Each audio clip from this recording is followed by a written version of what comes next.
Hello po, kamusta? Ako po si Ibona, ang inyong assistant tutor. Welcome sa aming guitar channel. Ang topic natin ngayon ay tungkol sa iba pang basic time signature. Kasama ang pag-aaral ng notang 16th beat at rest nito. Marami ang klase ng time signature. Pero mag-focus muna tayo sa mga madalas o common na gamitin ng mga composer na musician. Ipa-practice na rin natin ang actual sa gitara. Ang mga natutunan natin sa unang part ng video na ito, tulad ng mga note value, duration at mga rest. Kung hindi mo pa napanood ang unang video ay maaari mo ito mapanood. Itap lang ang link para mas lubos na maintindihan ang video natin ngayon. Pag-aaralan na rin natin ang iba pa tulad ng mga dotted notes. At kung bago ka sa channel namin ay huwag kalimutan mag-subscribe. At itap ang notification bell para mag-pop up ang notification ng mga susunod na video tulad nito sa'yo. Huwag mag-skip sa video, para lubos na maunawaan ang mga bawat itinuturo. Simulan na natin. Sa 16th beat at rest. Ang 16th beat note ay mas mabilis na nota kesa sa 8th note. At mas mabilis na nota ang 32 beat note. Kumbaga nadodoble ang bilis sa dahilan mas marami na hati ang nota. Pero hindi pa natin kailangan aralin ng sobrang bilis kaya hanggang 16th note lang muna tayo. Ang tamang pagbilang sa 16th beat ay ituturo sa inyo ni Master. Kasama ang ilan pang pagbilang ng iba pang time signature. Tingnan ang sample ni Master sa gitara. Punta naman tayo sa dotted notes. Ang mga dotted note ay nadadagdagan ng 50% ang value nito o duration. Kung ang whole note na dati ay 4 beat, tapos naging dotted whole note, ay magiging 6 beat na. Nadagdagan na ng 50% ang value niya. Ganon din sa dotted half note na dagdagan ng isang quarter note ang value niya kaya 3 beat na siya. Ang quarter note naman ay magiging 1 and a half beat na. Ang 8th note naman ay magiging quarter beat na ang value niya. Ganon din ito sa ibang nota kung makita nyong dotted sila. Basically, ang 1 measure ay may katumbas na 4 beat na bilang bawat isa. Natatapos ang isang measure na makikitaan nyo ng may isang unit pababa. Balik tayo sa git sa time signature. Ang bilang sa taas ay note value o duration kung hanggang saan tatagal ang isang nota o ang beat niya. Ang bilang naman sa baba ay ang beat divider. Kung ilan note equivalent lang ang dapat masakop ng bawat isang beat. Tingnan ang halimbawa. Shoutout muna tayo Master sa mga bagong subscriber natin. Salamat sa inyong mainit na suporta. Kay Alex Garreta na nag-share ng video namin. Kay Ninoy at sa mga pag-gay natin ng mga taga-drama din notice free. Kay Randy Villardo, shoutout sa'yo. Hindi na namin mababanggit lahat, masyado marami. Ganun din sa mga sinubscribe ko, salamat din. Maraming salamat talaga, sa mainit ng suporta. Lahat po kayo na nagmamahal sa aming guitar channel ni Master Robert.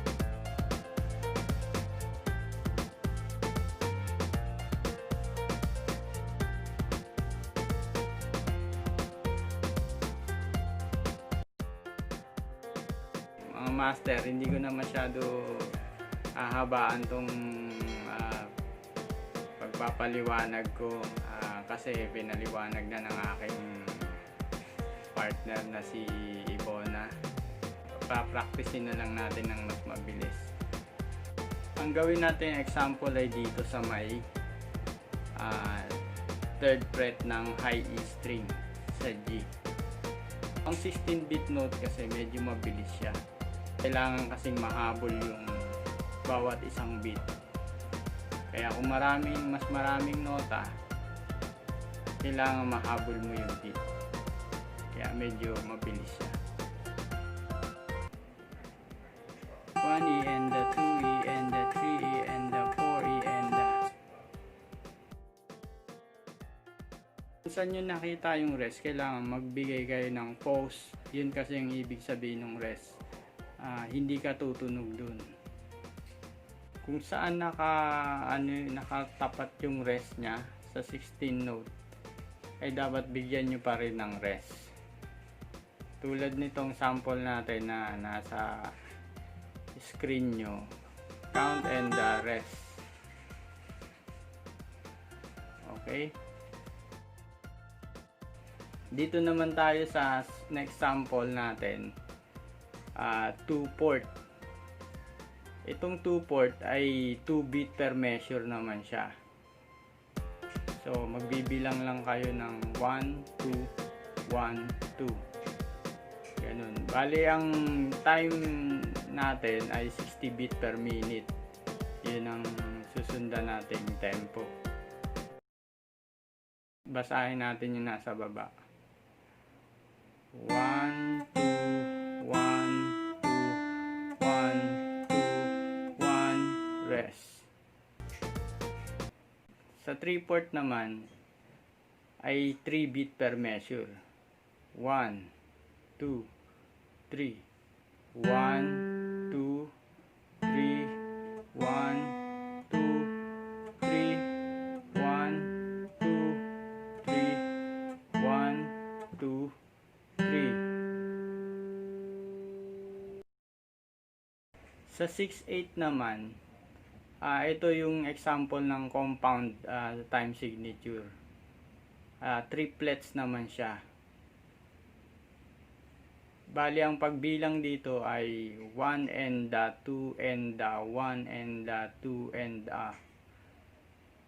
bali, ito 2 bit per measure lang siya pero triplets.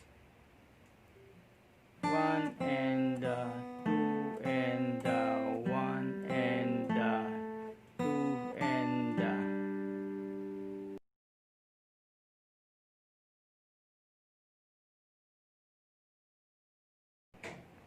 sa dotted note, pinaliwanag na ni Miss Ibona na ang value ay madadagdagan ng 50%. So, hindi ko na masyado ipapaliwanag ng mahaba. Kung hindi nyo naintindihan, i-back nyo lang ulitin nyo lang yung video. Ang dotted whole note ay magiging ganito na ang value. 1, 2, 3, 4, 1, 2.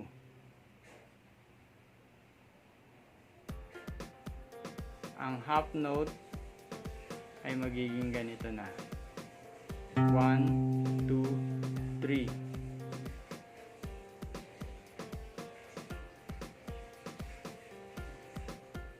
Ang quarter note ay magiging 1 and. Ang 8th note ay magiging ganito na ang note value duration niya. Hindi siya tatagal na isang beat kasi quarter beat note lang ang naging value niya.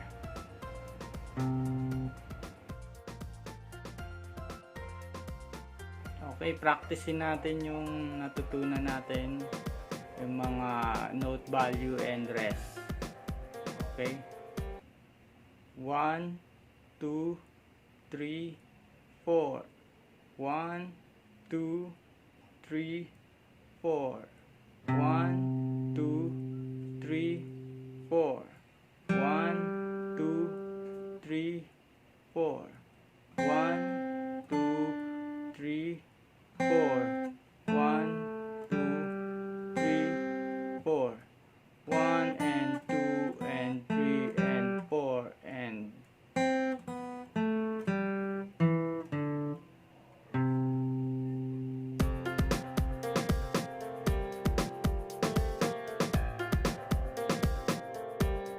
tip ko lang, naiintindihan nyo yung mga tinuturo ko. Try nyong subukan bumasa ng music sheet sa gitara at subukan nyong tugtugin. Kahit pa isa-isa lang yung tunog ng magawa nyo, malaking bagay yun para kayong professional na tutugtog sa gitara. Kasi ang binabasa ng mga professional na musician ay music sheet o nota. Kung trip nyo rin na matugtog ang isang pyesa, kaya nyo rin, halimbawa ang trip nyo ay finger style, pag natutunan yung bumasa ng nota, kaya nyo rin siyang matugtog kahit hindi nyo pa naririnig ang isang pyesa. Matutugtog nyo kapag pre-practice nyo at alam nyo at naiintindihan nyo ang bawat note, beat at melody kung paano siya tugtugin. Matutugtog nyo ang pyesa kahit hindi nyo pa siya narinig. So So, yun muna ngayon, guys. Maraming salamat sa inyo. Thank you po, Master. Huwag kalimutang mag-subscribe at itapang notification bell para sa susunod na video tulad nito. Maraming salamat ulit. Ako si Robert, nagsasabing practice ng practice para gumaling. Bye, Master. Salamat. Hanggang sa muli.